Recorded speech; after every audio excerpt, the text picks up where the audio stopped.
Welcome to Hines Community College, Commercial Aviation. I'm your student navigator, Beth Robbins, and I'd like to introduce our Director of Aviation, Brad McCulloch. Today we'll be working on some really fun stuff over here in our airplane hangar. So come on in. We're excited to be working on a STEM activity with WTS of Mississippi. Today we'll be working on some fun activities involving our favorite thing, Donuts. Airplanes. What? Airplanes, because we're in our airplane hangar. So there are many different benefits to using different aircrafts, like how people fly from one city to another, or using smaller aircraft like drones to help take pictures or videos of land from way up high, or to help engineers inspect infrastructure for their projects. So aircrafts are used for many reasons, and we'd like to help teach you how they work.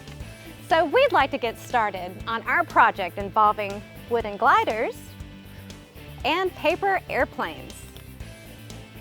We'll start by making a balsa wood glider using 3 parts that come from a little kit. We will teach you how to build it and how to color it with your own design to help it look realistic. Other supplies you will need today are paper, tape, measuring tape, pencil, things to color with, and a ruler. First, you want to lay out the parts: the main body, the wings, the front wings, and the horizontal stabilizer, the rear wings. You will see an open slit to slide the wing all the way through, and then use the little horizontal stabilizer, the tail wing, to slide in the back slit, and then this creates the glider. To decorate, I used a pencil and a ruler to draw out the lines on the wings, and I created a design on the body by making it look realistic with little windows. To color the glider, you can use things like acrylic paint, like what I used, or you can use markers or crayons. You can use just about anything you have around the house. Well, take a look at our final product. Of course, we made ours with the Hines logo with a little H. Now, how are we gonna make yours special? Now that we've finished our glider project, let's go over how a plane works. Have you ever wondered how an airplane that's so big and heavy can take off the ground and fly in the air? Did you know engineers have created and worked on planes that you see every day? Let our director, Brad, help explain how this works. Hey, Brad, can you help explain how a big, heavy plane can take off the ground and fly in the air? Thanks, Beth. That's a great question. If you're trying to understand how planes fly, it's good to understand the different jobs the wings and the propeller or engine does. A plane's engine is designed to move a plane forward at high speed.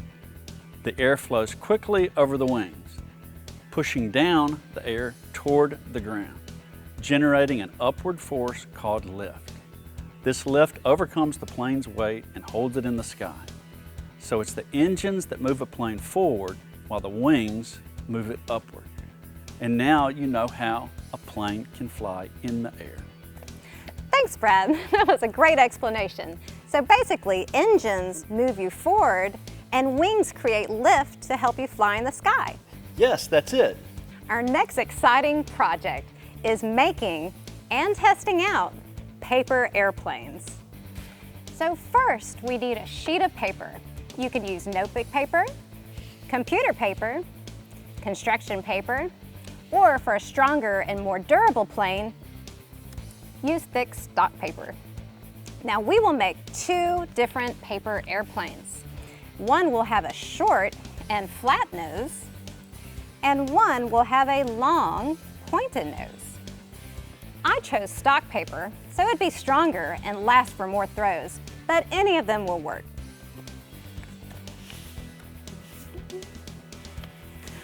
Now, which do you think will fly farther? The one with the short nose or the one with the long nose? Now let's make it and find out. So first we're going to make a short-nosed airplane. Take a sheet of paper, fold it in half lengthwise, creating a long crease matching the edges together. Then unfold, leaving a line. Along the top, fold both sides, creating 2 triangles. And then fold the pointed top in half to the bottom of the 2 triangles. And lastly, fold the wings in, matching the top of the wings together. And we will fold the wings down to match the bottom line on both sides. I find adding a piece of tape will help keep it together better for when it's time to fly.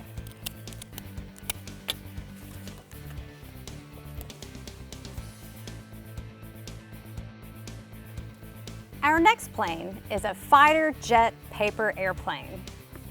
To make this, first pick out a piece of paper. Fold in half along lengthwise, just like the other plane, matching the edges. Creating a long crease, unfold it, and you have a long line. Next, fold the top of both sides, creating 2 triangles.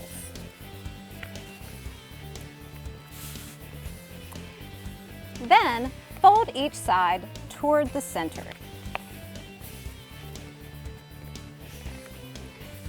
Along the center line. Next, fold the plane in half along the center line, matching the wings together. And lastly, fold each wing down about halfway.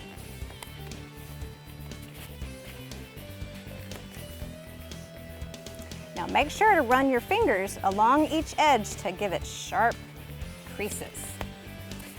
And then add a piece of tape to help keep it together better for when you fly. And now we have 2 very different airplanes. So which do you think will fly the farthest? The plane with the short nose or the plane with the long nose? Well, let's walk over to our flight area and find out.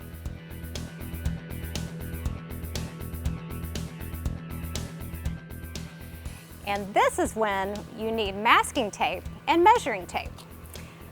Now we're going to want to create our runway. Okay, we're going to start at our starting point with 0. And then take your measuring tape and measure 5 feet, 10 feet, and 20 feet. And this is how we'll measure how far our planes will fly. Hey Mav, throw your fighter jet and see how far it can fly. Here we go. Whoa. Okay, my turn with my short-nosed plane. Let's see how far it will go. Wow, Brad, did you see how far your plane flew with your pointy nose? Wow, well, mine with the short nose didn't fly far at all.